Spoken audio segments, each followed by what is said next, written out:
Boa noite a todas e todos. Sejam muito bem-vindas e bem-vindos ao 57º Encontro de Direito Digital aqui do Digital Rights. Meu nome é Elton Paneto, eu sou o host do evento e é uma honra muito grande nós estarmos aqui nos encaminhando, né, Plínio, para a nossa edição de número 60. 60 encontros, 60 formas de compartilhar conhecimento e com várias pessoas incríveis. E não podia deixar, né, de mencionar a mente brilhante que está no nosso EDD de hoje, é o André Gualtieri. Bom, a gente fica muito feliz com a presença do... Vou chamar de professor, chamo de André. Como que você prefere, André? Pode chamar de André, Vou fica à chamar de André, vontade. então. Ficamos muito felizes com a sua presença, André. E aqui do meu lado está o Plínio que é o presidente do Digital Rights, e vou passar agora a palavra para ele para fazer as considerações iniciais. Uma honra muito grande tê-lo aqui, Plínio, tê-lo aqui, André, muito obrigado pela presença. A Alessandra que nos acompanha, o Henry, o senhor Neri, e logo, logo, assim que a palavra retomar, eu já faço a leitura do currículo do André para a gente dar início à nossa apresentação. Plínio, está contigo. Obrigado, André. É uma honra sempre contar com ilustres convidados, né? O André, quando ele aceitou o convite, aí a gente tentou adequar a agenda. Foi muito legal que ele conseguiu esse espacinho, esse momento para participar desse evento com a gente, o 57º encontro. Na verdade, já foram quase 70 encontros relacionados ao direito digital dentro do Digital Rights, dentre Digital Rights Lounge, Digital Rights Academy, e o Summit do Digital Rights, né? Agora, os encontros mensais, de fato, estamos no 57º, então é uma honra gigante contar com o professor André, que é um cara incrível, que sabe falar muito bem sobre inteligência artificial na parte de ética, principalmente, que é o grupo de estudos dele, o Ethics for AI, que é muito bom participar quarta-feira sim, quarta-feira não ali. Eu fico ansioso quando a gente tem férias, inclusive. Muitas vezes eu não consigo participar 100% ali por causa da quantidade de coisas que acontecem no dia a dia no escritório, mas sempre que tem os encontros guiados por ele, ali, guiados por convidados dele, é uma honra, uma alegria e eu aprendo demais com eles. Então, eu fico muito feliz que ele aceitou o convite, fico muito feliz dessa participação aí e tenho certeza que todos vão gostar muito, todos que estão acompanhando aqui ao vivo ou pelo YouTube vão gostar muito da apresentação dele. Então, muito obrigado por aceitar esse convite, André, e seja muito bem-vindo ao Digital Rights como palestrante dessa vez. Muito obrigado, Plínio.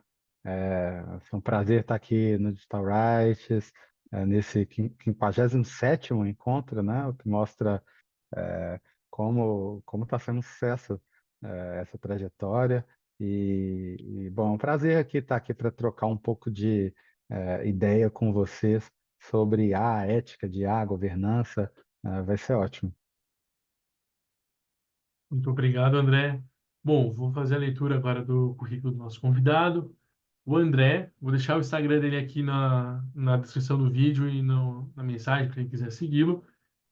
O André Gualtieri, é doutor em Filosofia do Direito pela PUC São Paulo, mestre em Filosofia do Direito pela USP, eticista de inteligência artificial, advogado, professor convidado em pós-graduações da Universidade de Mackenzie, pesquisador e autor de diversas publicações sobre ética, governança e regulação de inteligência artificial, CEO e fundador da TecnoErics, coordenador do grupo de pesquisa Erics for AI, IDP e Mackenzie, que o Plínio mencionou, membro da For Humanity, Comunidade Internacional para a Confiabilidade da IA e Sistemas Autônomos. Que honra tê-lo aqui, André. E, bom, como não poderia ser diferente, né, já começa com o primeiro ponto sobre a definição de ética, né? O Clóvis de Barros Filho, num material que ele fez, numa entrevista, se não me engano, para pós da PUC Paraná, ele definiu, até trouxe aqui a definição que ele apontou no texto, que a ética é um conhecimento a serviço da vida e da convivência, e que lida com pessoas reais, não com um ser humano genérico. Ela vai muito além de respeitar normas estabelecidas. A ética é uma disposição da inteligência coletiva, uma luta de toda a sociedade para alcançar a convivência mais justa. Partindo dessa definição, desse princípio voltado para seres humanos, como que a gente pode encaixar, né? Qual que é o básico de definição vinculação do conceito de ética para as inteligências artificiais, André? Bom, Hélio, inicialmente, obrigado pelo convite seu do Plínio, e é um prazer estar aqui. Bom, essa, essa existem muitas definições de ética, né? Muitas definições possíveis de ética, né? Um aspecto interessante que me chama a atenção, né, dessa definição que você trouxe o foco na convivência, né? A ética, vamos dizer assim, é um elemento necessário para que os seres humanos consigam conviver, né? Para que os seres humanos possam ter uma boa convivência, né? É, isso significa que as nossas relações humanas, né, elas são mediadas por regras, e dentre essas regras, a gente encontra regras éticas, né? Eu gosto, ah, como eu disse para você, bom, a ética também tem várias vertentes, né? A ética nasce, quando nasce a filosofia, lá mais de 2.500 anos atrás, então existem pontos de vista diferentes também sobre a ética, mas é interessante se a gente fizer um esforço para achar um ponto comum, né? A gente pode ficar nessa parte da convivência, que eu acho um ponto interessante a partir do qual a gente pode avançar. E daí, é, assim, a, a, a ética, né? Eu gosto muito de uma definição de um ponto de vista da ética que vem de Kant, né? E Kant, quando procura explicar a filosofia e que tipo de pergunta a filosofia faz, Kant diz que a ética faz a seguinte pergunta. Então, procura responder a seguinte pergunta, né? O que eu devo fazer? Então, essa é uma grande questão, né, que se coloca para todos nós, né, do ponto de vista da ética. E aí, quando a gente olha para as tecnologias, especialmente para a inteligência artificial, né, a gente pode se fazer essa pergunta, né? O que eu devo fazer com a inteligência artificial e o que eu não devo fazer, né? Que tipo de desenvolvimento, tipo de aplicação da inteligência artificial eu devo realizar? E que tipo de aplicação, que tipo de desenvolvimento da IA eu não devo realizar, porque se eu realizasse, eu estaria ferindo normas éticas, né? E voltando para a questão da convivência, para o ponto da convivência, né? Uma coisa muito importante que eu acho que é importante a gente notar em relação à inteligência artificial como a inteligência artificial ela já está muito presente nas nossas vidas. Porque muitas vezes, a gente não para pensar nisso, né? Mas quando a gente, por exemplo, utiliza as redes sociais, a gente está se relacionando com uma forma de inteligência artificial. Quando a gente vai se divertir e acessa um streaming, né, tem inteligência artificial aí. Quando a gente vai pedir um empréstimo no banco, tem inteligência artificial para avaliar o meu score de crédito. Quando eu vou pedir quando eu vou orçar o valor de uma apólice de um seguro de automóvel, a inteligência artificial também atua. Então, a inteligência artificial ela já faz parte dos mais diversos aspectos da nossa vida, né? E vai fazer cada vez mais, porque o que está havendo, né, de uma maneira muito rápida, é uma integração da inteligência artificial com os mais diferentes aspectos da nossa vida. Então, a nossa vida passa a ser mediada por ferramentas de inteligência artificial. A gente passa a se relacionar com os outros através de ferramentas de IA, né? A gente cria relacionamentos novos, inclusive coisas polêmicas, por exemplo, relacionamentos com avatares de IA, né? Então, a nossa vida humana, ela passa a estar muito relacionada com a IA. E daí, a IA passa a ser, é claro, né, uma questão ética, porque a gente passa a ter que pensar e se perguntar, né? Bom, esse uso da IA, ele é correto, né? Pensando no bem-estar do indivíduo, pensando né?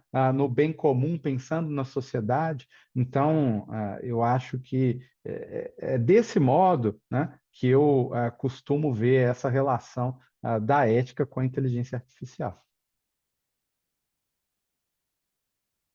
Muito legal essa questão de interação inicial. E eu me recordo de dois pontos. Até fui levantar, buscar o livro do Felipe Endon e aqui, eu tenho que tirar o filtro. Mas o livro do Felipe Endon participou com a gente no 40º ND, que fala sobre a questão da responsabilidade civil da IA. E aborda um capítulo que ele comenta sobre a questão dos aplicativos de relacionamento, né? Como as IAs estão transformando até as próprias relações. Envolve até discute um ponto polêmico sobre a própria questão ética e étnica das indicações dos perfis em aplicativos de relacionamento. E que você muito bem pontuou em relação à convivência. Bom, a gente está no ano de 2024, né? E conviveremos muito com a questão das eleições, né? Muito se fala, muito se debate, principalmente nos últimos meses, sobre o limite ético da utilização da IA no período eleitoral e, enfim, como você bem pontuou, né? O que eu devo ou não fazer com a inteligência artificial. Eu queria, André, que você falasse um pouquinho para a gente sobre a tua visão, né, a tua opinião sobre a necessidade ou não, né, ressalvado opiniões contrárias, claro, da limitação da utilização de IA para o período eleitoral, por candidatos, por apoiadores, etc. Queria Uhum. que você discorresse um pouquinho sobre isso, por gentileza. Aham, aham. Bom, em primeiro lugar, esse é um tema, bom, super interessante, mas além de ser super interessante e polêmico, é um tema novo, né? Uma coisa que eu sempre digo é que muitas das discussões sobre IA que a gente tem, né, especialmente as discussões dos impactos econômicos, políticos, sociais da IA, elas são discussões recentes e que estão sujeitas a uma diversidade de pontos de vista, são coisas que às vezes não têm nem uma visão consolidada, né, sobre a questão, né? É, eu gosto muito de abordar esse tema, inclusive já escrevi sobre isso, né? Num blog que eu tenho no Substack, que eu costumo escrever sobre semanalmente, que eu escrevo sobre essas questões, e eu tive a oportunidade de participar também da audiência pública no TSE, em que esse assunto foi discutido, né? Eu fiz, quando abriram as sugestões para alteração de determinados pontos da resolução do TSE, eu mandei algumas sugestões, né? E eu vou resumir um pouco como eu entendo essa questão, né? É, Isso tem a ver, do meu ponto de vista, né, quando eu falo de IA e eleições, mas não só de IA e eleições, mas de IA de modo geral, né, eu sempre me esforço, né, para não cair naquela postura catastrofista, naquela postura excessivamente pessimista, naquela postura que, ah, que passa a impressão, né, de que a gente caminha para um apocalipse de IA, né? Não é assim que eu entendo as coisas, e eu acho que quando a gente pensa IA desse ponto de vista ético, político, a gente corre esse risco, jurídico também, porque a nossa função é pensar nos riscos, né? Quando a gente olha para a IA do ponto de vista jurídico, por exemplo, a gente se preocupa com os riscos, né? E a gente tem que se preocupar com os riscos. Agora, a questão é, a gente não pode perder de vista, né, os impactos positivos que a tecnologia pode ter. Então, em primeiro lugar, eu fiz questão, quando eu falei sobre isso, fiz questão de encontrar e de apontar potencialidades benéficas que a IA pode ter. Então, por exemplo, né, a utilização da IA pode ser muito importante para diminuir o custo de uma campanha eleitoral. Você vai gastar menos, por exemplo, com produção de conteúdo, né? Aí abarateia isso. Então, me parece que é do interesse da sociedade diminuir o custo de uma campanha eleitoral, né? É dinheiro público atualmente, são bilhões de reais. Então, esse é um ponto que eu acho importante, né? Ao lado disso, a gente tem os riscos, os problemas. E o que mais teve evidência dentro dessa resolução do TSE foi a questão do deepfake, né? E esse é realmente um problema para as democracias. Por que que é um problema para as democracias? Porque e para a sociedade também, né? Por quê? Porque numa sociedade, num regime democrático, em que as pessoas já não confiam mais em nada, em ninguém, numa sociedade em que você não consegue saber o que é verdade e o que é mentira, né? a- as relações entre as pessoas elas ficam extremamente enfraquecidas. Uma sociedade não funciona bem assim. Ah, a teoria os livros que se escreveram sobre democracia, teoria democrática, bate muito na tecla de que é preciso zelar pela a qualidade do debate público, né? É, existe um termo na filosofia política que se chama razão pública, né? Essa razão pública, a qualidade do debate que é feito na sociedade precisa ser preservado. E quando eu tenho ferramentas que o tempo todo, né, que de maneira massiva podem distorcer o que é real, né, criando narrativas mentirosas, criando imagens mentirosas, isso é uma ameaça para a qualidade do debate democrático, né? Como lidar com isso é um problema, porque, por outro lado, a gente tem também a liberdade de expressão, a gente precisa haver uma compatibilização que não é fácil, né? O TSE optou por proibir completamente os deepfakes, né? É, não era o meu ponto de vista, mas eu consigo compreender uma postura, essa postura mais, vamos dizer assim, conservadora em relação à tecnologia, porque realmente assusta, né?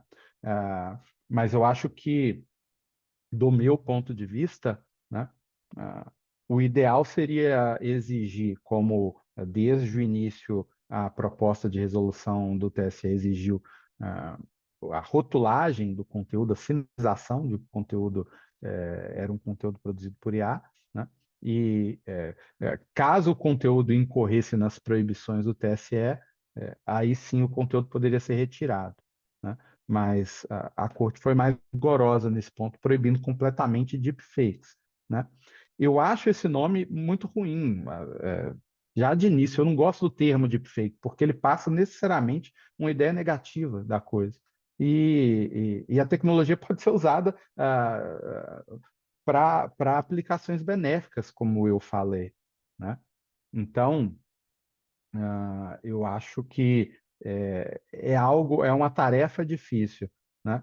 Ah, regular esse tipo de tecnologia, especialmente no período eleitoral, né? Eu fico feliz que isso não é uma incumbência minha. Eu não gostaria de estar na pele de quem tem essa tarefa. Plínio,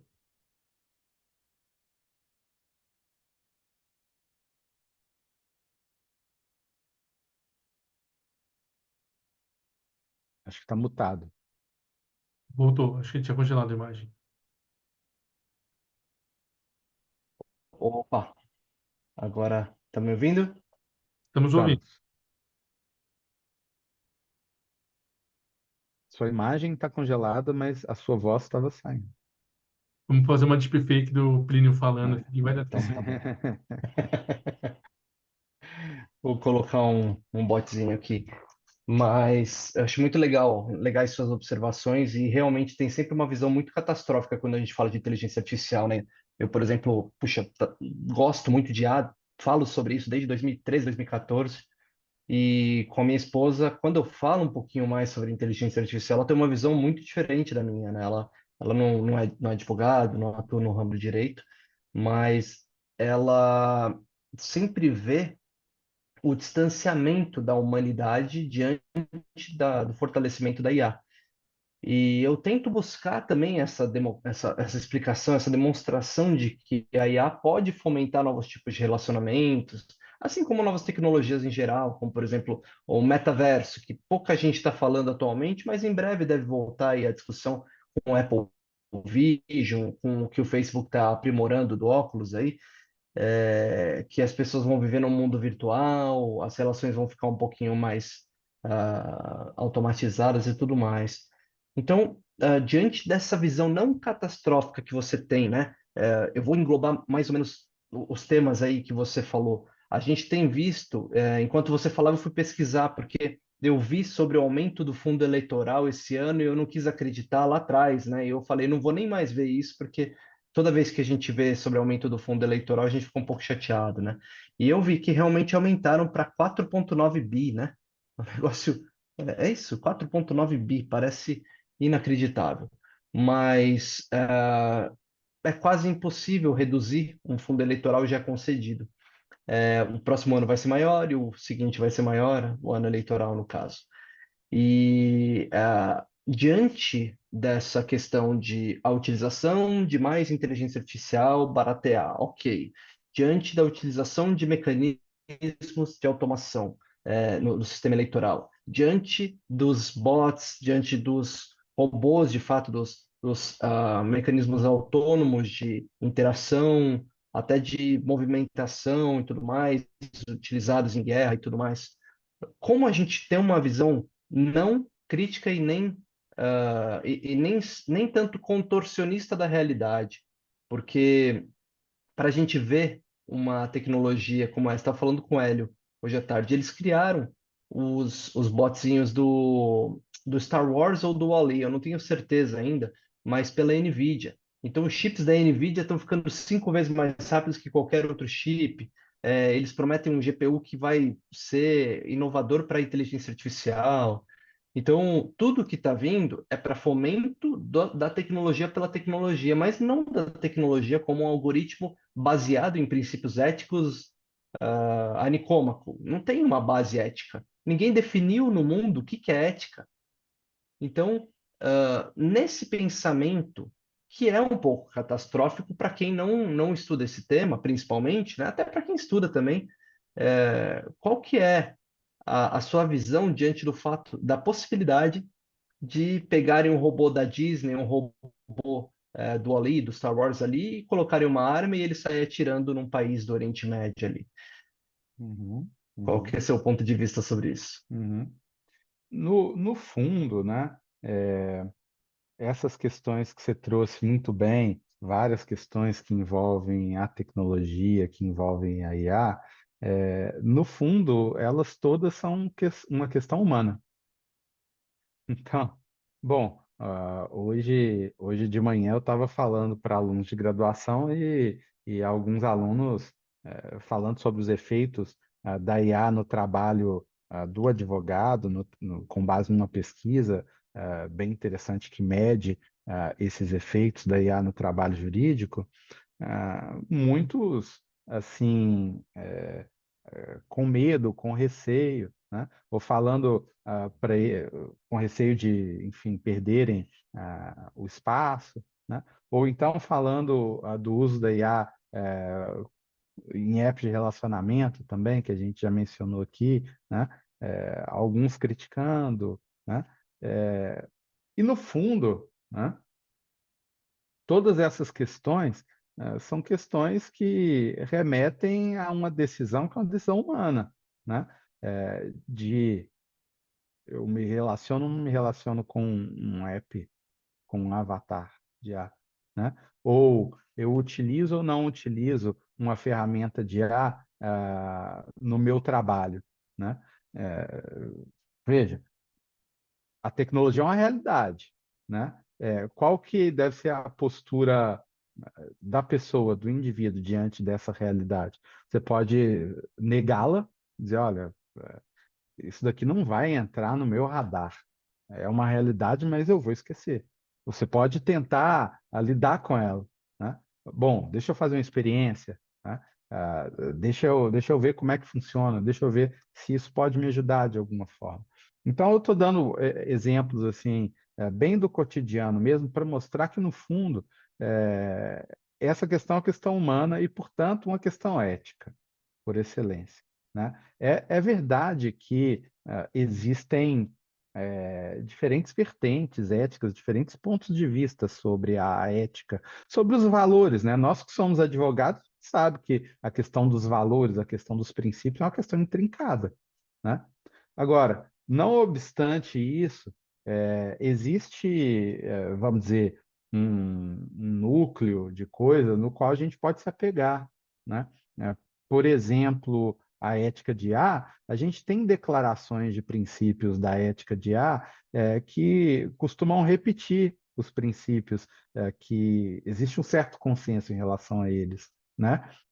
Quando a gente vai buscar implementar esses princípios dentro das empresas, dentro das organizações, existe uma experiência prévia, de compliance que a gente, na qual a gente pode se basear, né? Então, tem coisas nas quais a gente pode se segurar, né? Agora, é, olhar para a tecnologia de um ponto de vista mais otimista ou mais pessimista, né? É um exercício humano, né? E que talvez valha para outros aspectos da vida também. Então, veja, ah, eu também não sou daqueles que acreditam na seguinte coisa, né? Que tem gente assim, né? É, no campo da tecnologia tem muito. São chamados de aceleracionistas ou tecno-otimistas, né? A ideia é mais ou menos a seguinte: para todo problema que a tecnologia cria, a tecnologia vai criar uma solução. Então, a tecnologia é sempre solução para o problema da própria tecnologia. Eu também não acho que seja assim, né? Eu não acho que a tecnologia é essa panaceia que resolve tudo. Mas o fato é que ela realmente foi capaz, se a gente olhar nos últimos 200 anos, de melhorar muito a nossa vida, né? Então, a gente não pode deixá-la de lado, mas a gente tem que olhar para ela com a visão crítica que é própria do humano, né? E para terminar, né? Se a gente for pensar na inteligência artificial e na potencialidade positiva que ela tem, né? Muitos autores mostram isso. A IA pode ter a capacidade de nos tornar mais humanos, no seguinte sentido: o que que nos torna de fato humanos? É aquele trabalho repetitivo, aquele trabalho que a gente faz sem pensar, aquele trabalho automático? Não, né? Humano tem muito a ver com empatia, com emoção, com criatividade, né? Com liderança. E a IA permite que a gente transfira, né, coisas que são chatas de fazer, coisas que podem ser automatizadas, e permite que a gente fique com coisas que são mais interessantes para um humano, né? Desse ponto de vista, ela nos torna mais humanos e ela pode ser benéfica. Ela faz com que a nossa produtividade aumente, porque justamente eu consigo fazer mais coisa em menos tempo com o auxílio dela, né? Então eu gosto de ver essa relação, né, como uma relação de complementaridade, né? Um, um ser humano complementando a IA complementando o ser humano. Alguns chamam isso de inteligência aumentada, né? Outros chamam de um trabalho ao estilo de um ciborgue ou de um centauro. É uma mistura, uma integração entre humano e máquina. André, antes de ir para a minha pergunta, bom, os espectadores aqui do Digital Rights, que também estão acompanhando o Bingo, já podem riscar que o Plínio falou de Wall-E. Então, eu já anotei aqui também, falou de Wall-E, já risquei aqui do Bingo. É uma piada que a gente tem aqui, André, que todo EDD o Plínio fala do Wall-E, que é o maior fã de Wall-E que eu já vi no mundo. E assim, é um crime a Disney não ter contratado o Plínio para fazer uma publi de Wall-E, com Yasmin e tudo mais. É um absurdo. Sabe que rapidinho, sabe sobre o Ali? Eu escrevi um texto uma vez sobre os efeitos que os robôs têm nos nossos sentimentos, né? E lá eu me deparei com a seguinte informação, né? Quando a gente olha, quando os seres humanos olham para seres que têm uma cabeça muito grande e olhos grandes, né? Isso favorece os nossos sentimentos positivos e a gente tem aquele instinto de cuidar e a gente é simpático a figuras assim, né? O bebê, os filhotes, não é à toa que os filhotes dos mamíferos de modo geral têm cabeça grande, olhos grandes, né? Porque isso, por alguma razão evolutiva, favorece que a gente seja cuidado, né? E o filhote quer ser cuidado. O Ali tem aquele olhão grande, né? E o É uma Plínio é a figura simpática. experiência prática que funciona mesmo. É. Poxa, mas que legal. E, bom, já que a gente está falando sobre cultura pop, enquanto você estava aqui na tua fala, eu anotei alguns pontos. O tema de IA ali se tornou cada vez mais comum, e eu acho que mais no cotidiano, principalmente da geração Z, é, ou talvez até pouco mais antigo, mas quando a gente vê os filmes, etc e tal, e não só o De Volta para o Futuro, que eu fico assustado quando considero um filme velho. Eu rechaço completamente essa informação. Mas aqui eu trago, por exemplo, o filme mais recente, 2011, 2012, se eu não me engano, essa data. Não, essa foi o livro. O filme Ready Player One, é o jogador número um, tem bastante referência à cultura pop, dos 80, etc., que é o pessoal que, é, caso, né, alguém tenha assistido, não vou soltar spoiler, mas as pessoas que entram num ambiente no mundo virtual através de óculos, né, VR, enfim, tem todo o plot do filme por lá. Também destaco o jogo Detroit Become Human, que é um jogo que ficou muito popular nos últimos anos, justamente porque você controlava um Android, suas ações podiam terminar se ele quebrava as regras. Não vou cortar essa bola, Plínio. As regras de Asimov. Ele vai falar de Asimov também, gente. Já anotem aí, já deixem pronto. Mas, assim, as regras, né, voltadas à ética de IA, inclusive, pelo tom que você comentou do trabalho, uma série recente da Apple TV, a Severance, a Ruptura, né, que é uma série incrível também para os fãs de filosofia, indico fortemente, né, que é a divisão do cérebro entre trabalho e vida pessoal. Então, assim, está cada vez mais presente na cultura pop e no nosso cotidiano. Inclusive, o 54º EDD foi com o Diego Adão, que está no YouTube também. Então, foi justamente sobre ética, privacidade e proteção de dados na área da saúde, né? Ele coordena a pós-graduação, se não me engano, lá no Hospital São Paulo. Então, foi um momento muito bacana. Em primeiro lugar, eu queria perguntar para o pessoal do chat. É, Gente, a gente estava comentando aqui sobre, o teu Plínio comentou sobre o distanciamento da humanidade em relação à IA. Queria saber a opinião de vocês. Se vocês quiserem mandar aqui no chat ou nos comentários no YouTube, fique à vontade, a gente vai ler depois. E voltado ao André, André, tendo em vista a crescência, o crescimento, né, a crescente onda do, da pesquisa sobre IA, etc. e tal, no mundo pop ou no nosso cotidiano, eu queria entender como que você enxerga o reflexo disso num ponto acadêmico, né? Você tem um grupo de estudos, você mencionou os teus artigos, inclusive mandei aqui no chat um texto que você publicou no LinkedIn, tem entrevista recentemente para o Terra, né? Tem teu artigo no Jota, se eu não me engano, também, fora, né, todas as outras obras que você produziu. Mas então a gente tem o contraponto, né? O tom, né, mais cotidiano para o assunto. E eu queria que você falasse um pouco como você enxerga a parte acadêmica dele também, se o pessoal realmente está se interessando mais, quando que isso começou, se é recente, se já faz alguns anos, o que que você sente sobre a ótica dos bancos das faculdades, etc. O que que você pode falar sobre isso para a gente? É recente, né? Mas na nossa época, o tempo passa, acontece muita coisa dentro de um ano, né? Outro dia eu estava comentando que de 1980 para o ano 2000 não é a mesma coisa do que do ano 2000 para 2020, no sentido de que, de fato, passou a acontecer mais coisa, né, no espaço de um ano. Então, é recente para todo mundo, né? Mas em 1, 2 anos acontece muita coisa, né? O interesse, né? Então, tem muita gente também despertando interesse agora.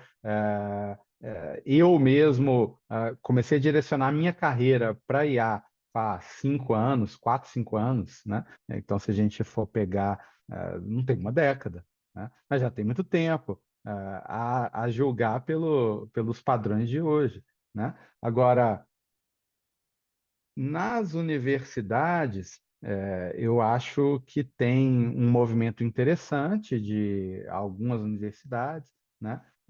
Mas eu acho que isso poderia ir além, né? E pensando, por exemplo, na graduação, em direito, eu acho que, por conta da inteligência artificial, a inteligência artificial vai vai nos forçar a repensar o currículo da graduação em direito, sabe?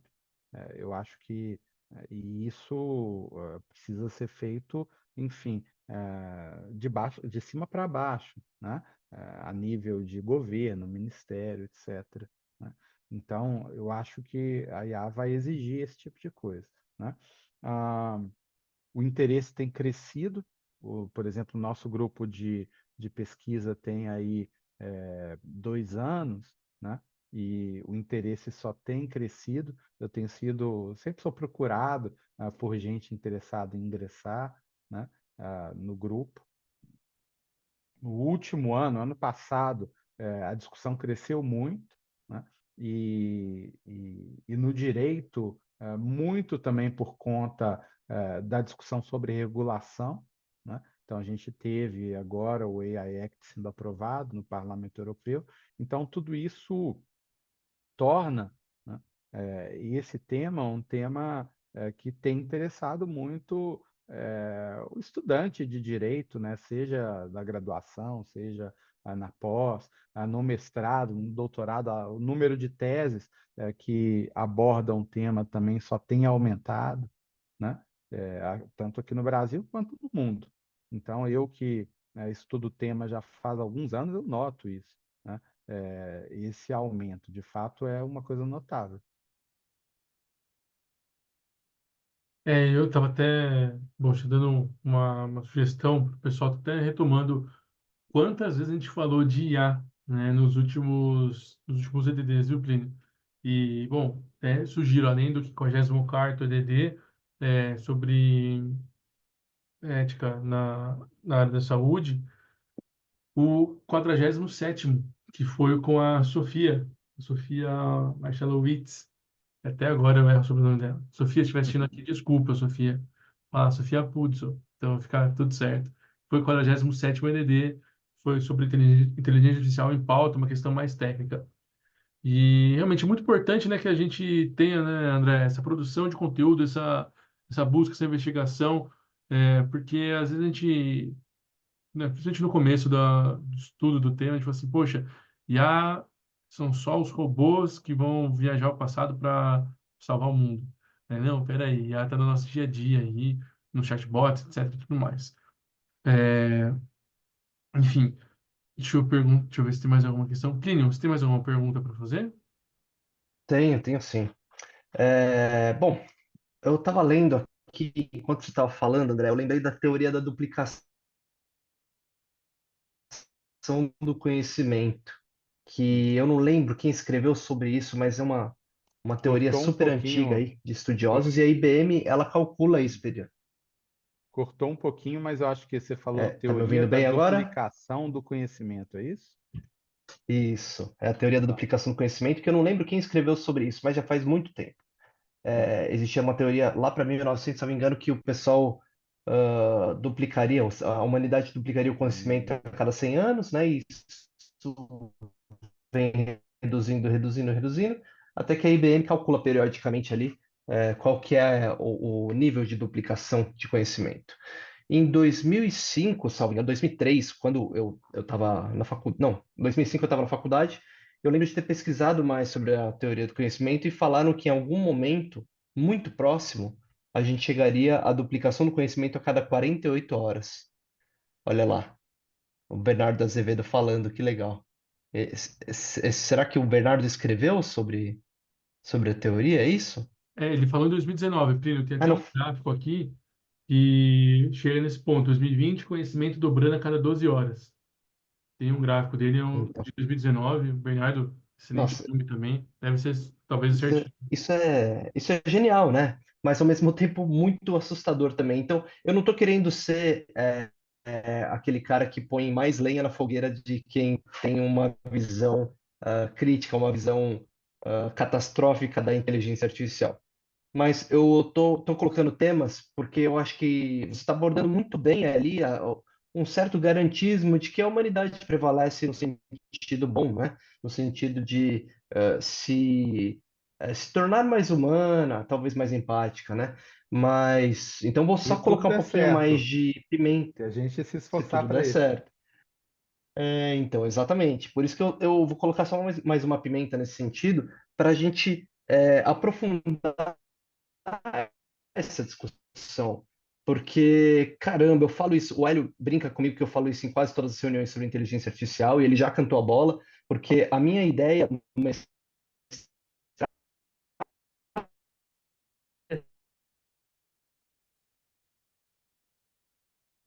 Acho que Alô? Ângelo, uma cortada. Tá me ouvindo? Da tese, você ia falar da sua tese de mestrado, Plínio. Isso. Durante meu mestrado, eu queria falar muito sobre as leis de Asimov para robótica, né? Então, para androids. E só que eu não pude porque um dos professores ali, né, no momento em que eu estava conversando um professor incrível, ele falou que não era possível colocar isso no algoritmo do sistema de inteligência artificial. E eu falei, puxa, mas existe algum tipo de kernel, existe algum tipo de informação embedada no sistema na inicialização que é possível colocar uma regra, que a primeira regra é jamais um robô fará mal ao ser humano. Então, diante das situações que a gente tem visto atualmente, eu vou dar um pequeno exemplo. O X, o Twitter antigo, né? A gente percebeu que ali não tem mais lei mesmo. Ali a regra é de uma pessoa. E aí desenvolveram a mesma equipe está desenvolvendo Viagem para o Espaço, que provavelmente vai ter coisas muito legais que vão sair daí, mas também está desenvolvendo e avançando muito bem no Neuralink. Então, o ser humano, ele duplica o conhecimento a cada, sei lá, 12 horas que seja, e quem vai preponderantemente conseguir entender e compreender a realidade dessa duplicação de conhecimento, talvez seja só aquele ciborgue, aquela pessoa que tiver um implante neural para conseguir compreender de fato as questões, que seja filosófica sobre a vida, que seja qualquer coisa. Como você vê essa questão dos implantes? Como você vê essa questão da ética na relação humana com a máquina intrínseca? Não só da relação Plínio com um Android, que eu comprei um robô, ele vem aqui em casa, é um cuidador, cuida bem, troca, limpa a casa, faz as coisas direitinho aqui. Mas e se eu tiver alguma coisa implantada no meu cérebro e uma engenharia reversa, uma perícia nesse equipamento, é praticamente impossível a não ser que você retire ele. A não ser que tenha de fato também uma análise remota ali. Caramba, que situação difícil a gente falar em ética num dispositivo colocado dentro de você com um algoritmo que jamais ninguém analisou, senão a pessoa que criou. E às vezes é um grupo de pessoas que está subordinado a um ser que é megalomaníaco. Então, como lidar com uma situação como essa, né? Eu queria a sua visão. uhum. Bom, tem tantos pontos aí, mas eu acho que eu começaria, né, por dizer que é algo próprio dos seres humanos, né, utilizar ferramentas, né, ao longo de sua vida. Na verdade, o desenvolvimento dos seres humanos foi um desenvolvimento sempre marcado pelo uso de ferramentas, desde o princípio. Eu estou falando de milhares de anos atrás, o nosso desenvolvimento evolutivo. É uma característica nossa, né? Usar ferramentas. E as ferramentas, elas são como extensões do nosso corpo, né? A gente usa ferramentas para aperfeiçoar determinadas coisas que a gente faz com partes do nosso corpo. Para isso que as ferramentas servem. Olhando desse ponto de vista, né, o Elon Musk, que você citou, alguns anos atrás, ele deu a seguinte declaração: nós já somos ciborgues, né? Vou pensar que os ciborgues são esses seres humanos integrados com partes de máquina, né? Se a gente pensar que as, a- as tecnologias que a gente tem são extensões do nosso corpo, o nosso smartphone, né? É, a relação que a gente tem com os smartphones, por exemplo, nos tornam ciborgues, uma espécie de ciborgues. Acho que todo mundo já teve essa sensação. Você não sabe onde você deixou o seu smartphone, né? Eu perdi momentaneamente dentro da minha casa. A sensação é que você perdeu um pedaço de você, uma parte sua, né? É essa a sensação, né? Então, a integração de humanos com máquinas, e aí máquinas no sentido amplo, né? A IA, algoritmos são máquinas também nesse sentido. A integração dos seres humanos com máquinas é algo que sempre permeou o nosso desenvolvimento. Mas agora, a integração tem ficado mais séria, né? Que você tem mencionado. É, coloca um chip, né? No cérebro da pessoa, coloca lá o Neuralink. Esse tipo de tecnologia, né, assusta por quê? Porque é uma integração que antes a gente não pensava, não era possível, né? A neurotecnologia tem também potencialidades benéficas. No grupo de pesquisa, por exemplo, eu me lembro que a gente já se deparou com textos contando, por exemplo, como essa tecnologia pode melhorar pessoas que têm Parkinson ou pessoas que têm depressão, né? Ou pessoas que têm algum tipo de eh, falta de mobilidade, né? Tem as Limitação potencialidades benéficas. motora. Teve, É. teve um rapaz que esses dias, com o primeiro teste efetivo da Neuralink, ele estava jogando Mario Kart com o cérebro. E era um rapaz que tinha quase zero mobilidade. É Uhum. incrível, de fato é É. incrível. Por outro lado, tem essa questão que você mencionou, né? É, eu fico. Isso também a gente vê nos grandes modelos de linguagem, nos LLMs que a gente utiliza, é, de Big Techs que desenvolveram esses LLMs, né? Você tem acesso ao código-fonte, por assim dizer? Você não tem, né? Você tem acesso ao... Você não tem. É um segredo do negócio, né? É uma consequência daquilo ser uma propriedade intelectual, né? Então, o modelo é intrincado e eu não tenho uma resposta para isso, né? Eu estou tentando fazer uma análise, né, para ver se a gente encontra alguma tábua de salvação, mas a questão é que essas coisas elas só foram possíveis por esse modelo, né? Econômico, inclusive, mas esse modelo também nos nega um conhecimento que seria importante para a gente entender coisas né? Inclusive do ponto de vista ético. Você falou, a pessoa fica sujeita, e jurídico, a pessoa fica sujeita à manipulação, né? Se eu soubesse, por exemplo, qual é o código, fonte do algoritmo do YouTube, das redes sociais, que determina, né, como é que determinado conteúdo ele é impulsionado e outro não, né, eu teria uma visão melhor disso, né? Isso me resolveria uma série de questões. Só que se essas empresas abrem isso, elas perdem o negócio delas, né? E a própria tecnologia deixa de fazer sentido. A resposta que no direito a gente encontra para isso, né, pelo menos em algumas circunstâncias, e isso envolve também a discussão de proteção de dados, por exemplo, é a resposta do consentimento, né?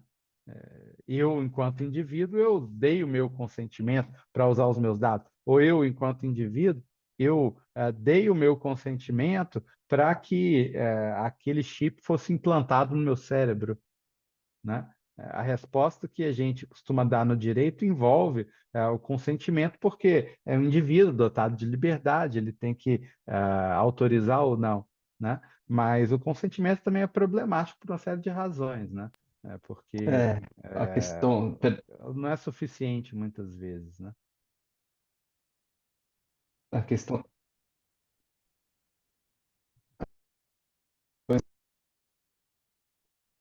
Portanto, você consegue Tá cortando um pouquinho. muito livre, informado, específico, e a conexão está muito ruim. Mas é a questão do conhecimento informado. A gente não consegue ter o conhecimento informado se a gente não tem o conhecimento da engenharia ali. é, é um problema. E aí, como é que a gente soluciona esse problema? É, não, é É verdade. algo, é algo a se pensar, né? Sim. Vou deixar minha provocação de lado aqui. Hélio quer ler a pergunta da Larissa aqui, não? Isso mesmo. Eu vou ler a pergunta da Larissa. Eu tinha uma pergunta antes das considerações finais, tá?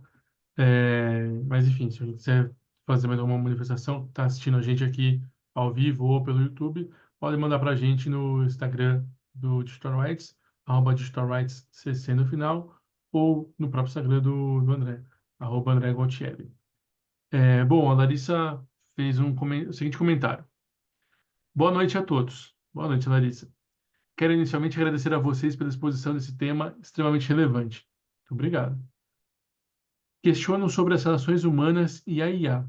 Apesar de uma relação de complementariedade, se poderia ocasionar o efeito reverso, pois a IA age conforme as informações que alimentamos, desenvolvendo pessoas mais introspectivas e que não conseguem ver a sociedade devido a opiniões diferentes. A IA poderia estar mudando talvez nossa ética? Muito obrigada.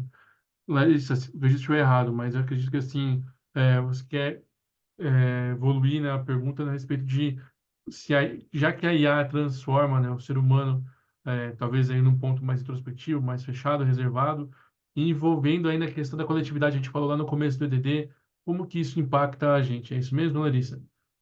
Então a palavra está contigo, André, caso você queira comentar essa pergunta. Achei a pergunta da Larissa muito interessante, muito, muito legal para fazer a gente pensar nessa relação entre ética e IA, né? No final da pergunta, ela diz: bom, a IA poderia estar mudando talvez a nossa ética, né? É, se eu tentar inverter a coisa, né? Porque em grande parte da minha exposição eu estava dizendo, né? Sei, talvez a Larissa tenha pensado nisso também, né? A gente tem a gente tem normas éticas, parâmetros éticos que interferem, talvez mudem determinados desenvolvimentos da IA. Mas e o contrário, né? Eh, a IA poderia ela mudar a ética, né? Me parece que sim, no seguinte sentido, né?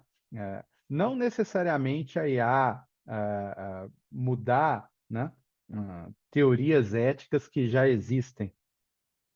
A gente tem aí modalidades éticas, modalidades de pensamento ético que existem há muitos séculos, né? A gente tem a ética grega baseada em Aristóteles, a gente tem a ética deontológica baseada em Kant, a gente tem a ética utilitária baseada lá nos autores ingleses como Bentham.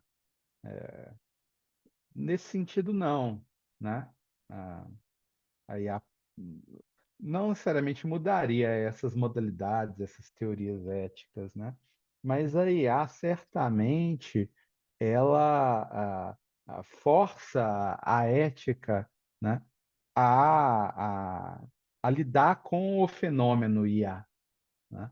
E aí, eventualmente, a IA dá margem, inclusive, né, à criação de uma especialidade dentro da ética, né, que é chamada de ética de IA, né? Uma ética voltada especificamente para as questões de IA. Nesse sentido, a IA muda a ética, exigindo que a ética lide com ela, né? E aí a gente cria todo um ramo da ética que é voltado para discutir essas questões de IA, né?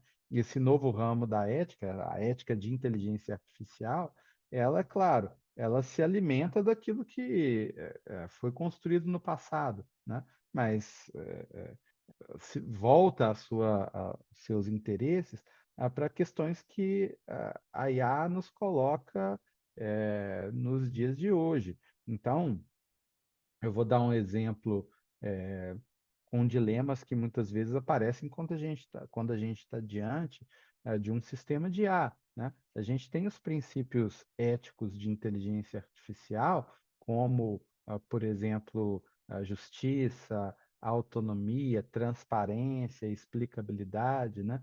São princípios importantes. Agora, esses princípios por si só, eles não valem de nada se eles não forem concretizados, se eles não forem transformados em práticas concretas, né? No direito também é assim, né? Por isso a gente fala sempre na concretização dos direitos fundamentais, né? É um papo antigo. Agora, como é que esses princípios são concretizados, né?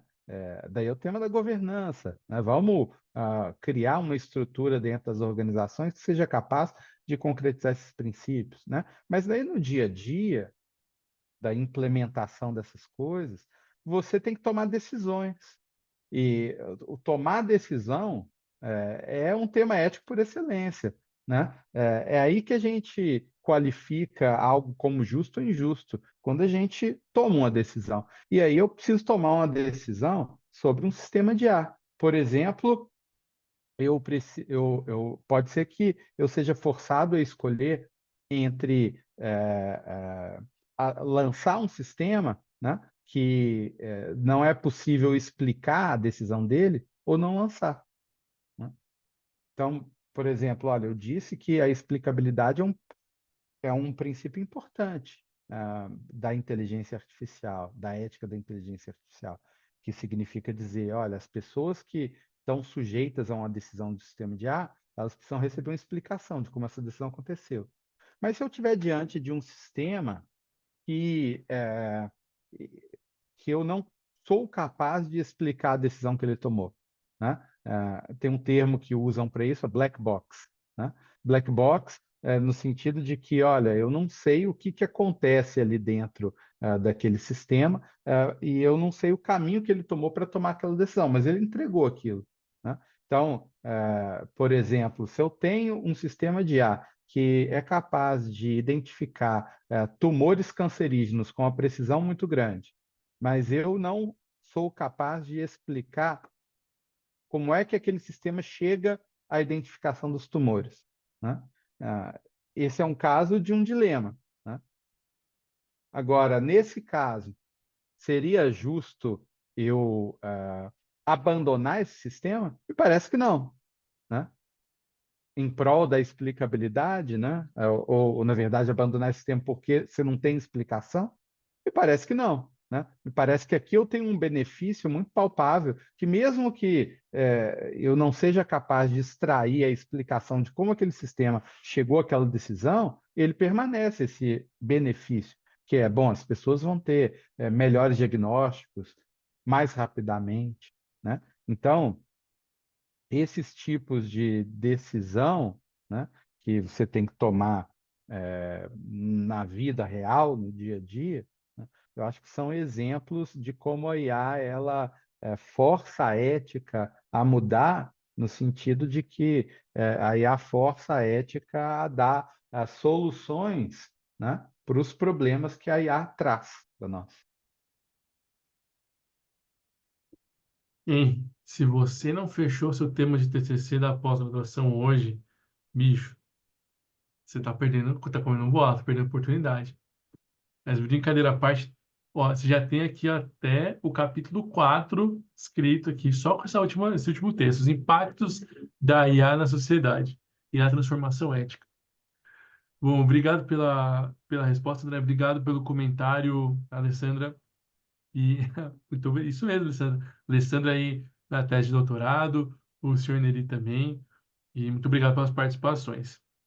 Gente, passando agora para as nossas considerações finais, até em respeito ao tempo do nosso expositor, eu queria passar para o André, para a última fala, né, para as considerações finais, passo para o Plínio e finalizo, certo? André, tá contigo.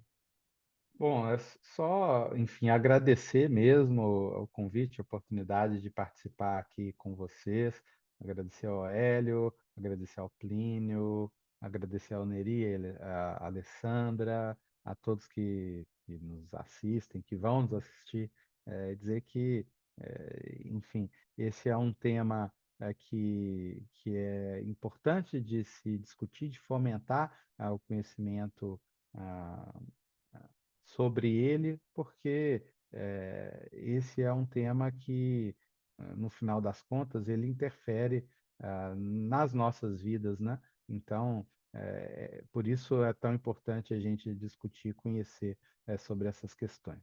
Muito obrigado. Obrigado, André. Plínio, Uma alegria contar com a presença do André, um cara que agrega demais aí para o nosso conhecimento. Desculpa a pimenta, eu sei que algumas perguntas foram encruzilhadas, né, André? Mas o que eu tento aqui é gerar mais discussão na cabeça de todo mundo que está vendo. Ah, mas é bom Porque se a quando a gente chega nessas encruzilhadas aí, isso gente. nos força a pensar. Então. E eu vou até falar um pouquinho rapidamente sobre a questão da Larissa ali, né? Que foi muito legal mesmo. E o ponto da diferença da humanidade diante da tecnologia, a gente já vê a impossibilidade de socialização de muita gente que tem características mais introspectivas por causa de um celular. Quando a gente coloca a inteligência artificial nesse meio, eu acho que mais do que isso, né? Vamos até ir naquela máxima do metaverso, que as pessoas elas vão interagir da casa delas, trabalhando da casa delas, como se fossem pessoas reais dentro de um universo de avatares. E tem até um filme do Bruce Willis, que acho que é Replicante, eu não tenho certeza qual que é o nome, mas é do Bruce Willis, que ele tem um avatar que ele trabalha de casa e vive uma vida completamente virtual. As É muito pessoas interessante que esse filme. é muito interessante. E as pessoas que têm uma dificuldade, uma introspecção extrema, elas são incluídas por esse tipo de tecnologia. As pessoas que não têm uma tranquilidade, identidade de gênero, uma questão ali contra a sua questão, contra a sua estética, algum ponto individual ali que não esteja feliz, elas são incluídas por esse tipo de tecnologia. Então, por mais distanciamento que haja do aspecto físico, essas pessoas são incluídas. E quem quer ser incluído no ponto físico vai continuar mantendo as relações no bar, tomando uma cerveja. É o meu ponto de vista, pelo menos. Independente de qualquer tecnologia que vier, o ser humano sempre vai prevalecer no ponto de manter suas tradições e ser incluído em outros tipos de situações. Então, puxa, talvez isso tenha reflexos éticos, certamente terão, né? E cada vez mais a regulação destinada a um ponto ético mundial talvez seja necessário. Só que isso que com certeza não vão aceitar. Durante a produção ali, intelectual do algoritmo, eles não vão aceitar as regras éticas de outros países. Então, isso é bem complexo, mas é algo que também é mais um ponto de atenção aí para as pessoas cogitarem a questão da inclusão social de todos. Mas, André, eu adorei a conversa, parabéns pelo seu trabalho, muito obrigado pela presença,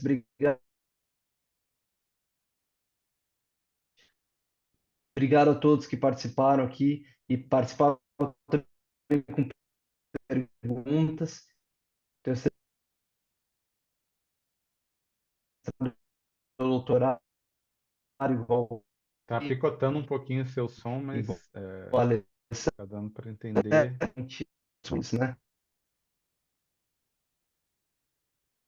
Minha Picotou conexão um tá um pouquinho pouquinho ruim, o seu som. mas é esse o filme, Substitutos, do Bruce Willis. Uhum, Nós Tá ouvindo bem conseguimos agora? entender. Agora sim.